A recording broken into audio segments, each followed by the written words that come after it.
L'histoire est un événement passé. La personne qui raconte l'histoire ne fait que vous dire ce qu'il a écouté et transmet par la bouche. Le conte, c'est la parole. Pour écouter la parole, la belle parole, il faut l'appeler. Parce que la parole se trouve loin, très loin. Très loin, jusqu'à la source.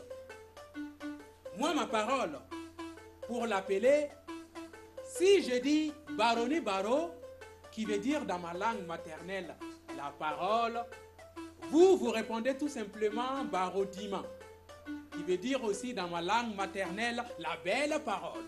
Et si vous ne répondez pas, ce n'est pas la belle parole qui va venir. Baroni Baro? Et dans les villages de gros singes vivaient Bakoroni les boucs qui gambadaient de maison en maison. Et dans les villages de gros singes, il vivait aussi Suruku la hyène. Et tous vivaient en parfaite harmonie. Tout s'est passé à merveille jusqu'à ce que cette année-là,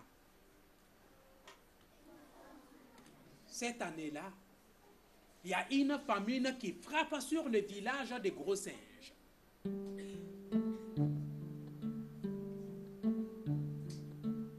La nourriture devenait de plus en plus rare.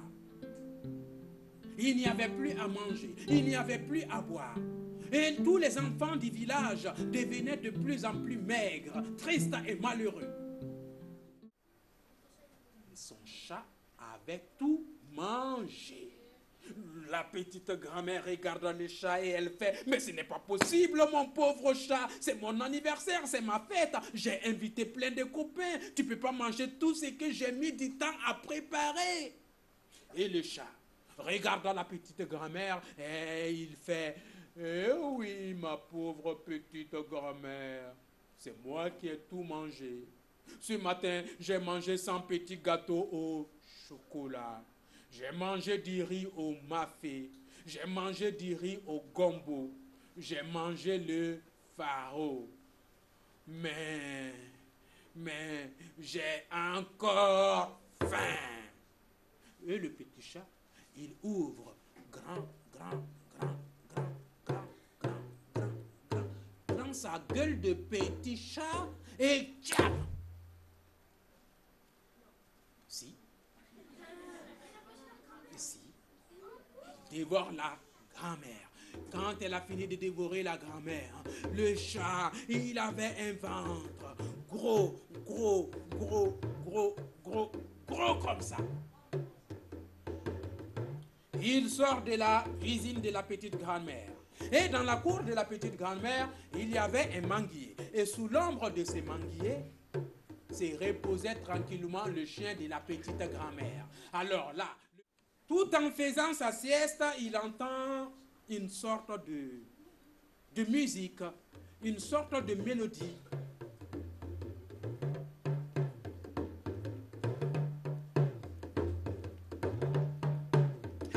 C'était la fanfare.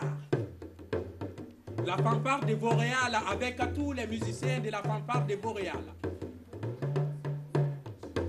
Alors le chef de la fanfare, dès qu'il voit le chat au beau milieu de la route, il demande à ses musiciens d'arrêter de jouer.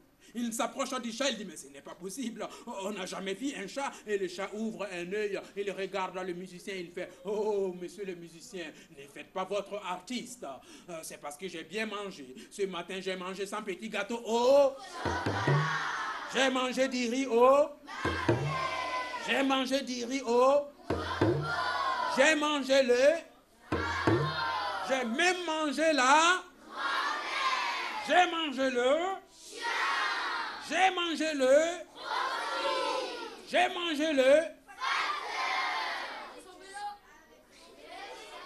son vélo et le courrier. Mais J'ai encore faim. Et le chat, il ouvre grand, grand.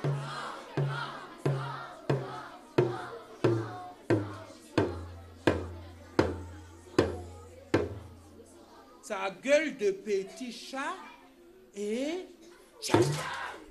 il avale les musiciens et toute leur musique. Diakoumani le chat, il s'avance doucement vers son ami Bakoroni le bouc. Il le regarde d'un air très sage et avec un sourire, il lui dit: quand un ami te fait du mal, écris-le dans les sables pour que les vents emportent, pour que le temps efface doucement ces mauvais souvenirs de ton cœur et de ton esprit. Mais quand un ami te fait du bien, prends tous les temps nécessaires pour graver sur un rocher, pour que ces souvenirs restent à jamais gravés dans ta mémoire et dans ton cœur.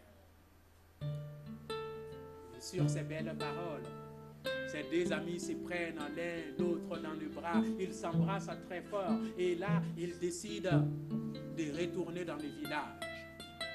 Arrivé dans le village, c'était toujours triste, c'était toujours malheureux.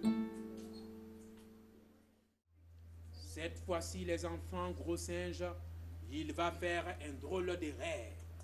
Et dans son rêve, Gros Singe se voyait dans la gueule d'un crocodile énorme, avec des grosses dents bien pointues, des yeux bien rouges. Et le crocodile essayait d'attraper Gros Singe. Et Gros Singe essayait de s'échapper. Et le crocodile essayait de l'enfoncer au fond de l'eau. Et Gros Singe essayait de remonter à la surface de l'eau. Et le crocodile essayait de l'attraper. Et Gros Singe essayait de s'échapper. Et le crocodile essayait de l'enfoncer au fond de l'eau. Et le Gros Singe essayait de remonter à la surface de l'eau. Mon histoire raconte que la bagarre entre Gros Singe et le crocodile a duré 7 jours et 7 nuits. Au moment où le crocodile était prêt à l'attraper avec ses grosses dents, au beau milieu de son sommeil, Gros Singe sursauta de son lit. Il était tout en sueur, il transpirait de partout, il respirait fort, il ouvre sa porte au beau milieu de la nuit, il la claque derrière lui et il commence à courir. Il a couru. Les enfants, c'est pour vous dire que si jamais vous rêvez que papa ou maman vous a acheté un nouveau vélo et que le lendemain matin vous ne voyez pas de vélo, n'accusez pas papa ou maman, car la faute revient au Gros Singe.